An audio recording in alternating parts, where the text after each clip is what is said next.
కీలకమైన పదవిలో ఉన్నారు. ప్రభుత్వంలో ప్రధాన పాత్ర పోషిస్తున్నారు. మీరు ప్రెస్ మీట్ స్టార్ట్ చేసిన కాడి నుంచి కూడా నా చేతులు లేదు, నన్ను వెళ్ళవట్లేదు, నన్ను ఎక్కువ తింటున్నారు అంటే మీరు అన్ని చేయగలిగింది కూడా మీరే చేయకపోయినట్టు పరిస్థితి మీకు మీకు అర్థమవుతుంది కదా కొన్నిసార్లు హౌ ఇంట్రికేట్ అనేది. ఇప్పుడు మీరే మీ దగ్గర కాన్ఫ్లిక్ట్ ఉంది. మీ ఇద్దరు సీనియర్ జర్నలిస్టులు, మీ ఇద్దరికే కాన్ఫ్లిక్ట్ ఉంది. ఆయన 10,000 మంది కార్మికులు కోల్పోతానంటున్నారు, మీరేమో ఇంత బాధ్యతలు మీరు చేయగలిగే స్థాయిలోనే మీరేం చేయట్లేదు అంటా ఉన్నారు. అలాగే దిస్ ఇస్ ద కాన్ఫ్లిక్ట్. ఇది ప్రజలకి మేము పెట్టుకుంది ఏంటంటే నా నిస్సహాయత నేను వ్యక్తం చేయట్లా, నాకున్న సిచ్యువేషన్ నేను చెప్తున్నా. ఎందుకంటే మీరు కూర్చోబెట్టి ఒక నిర్ణయం, ఇదేమో leadership is all about taking a decision, taking the right decision.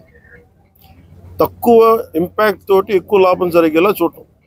10,000 మంది కార్మికులు రోడ్డును పడకుండా ఎలా ఉండాలి, వాళ్ళకి ఎలా తెలియజెప్పాలి, అలాగే ఏమి అవకతవకలు ఉన్నాయి, ఏ విధంగా జరుగుతున్నది, ఇవన్నీ కూర్చోబెట్టి చేయాల్సిన విషయాలు. అందుకని కూర్చోబెట్టి కొంచెం లోతుగా, ఎందుకంటే మేము ఆ పారదర్శకత చెప్పాలి, చూపించాలని చెప్పి నేను ఐ టుక్ దిస్ కాల్.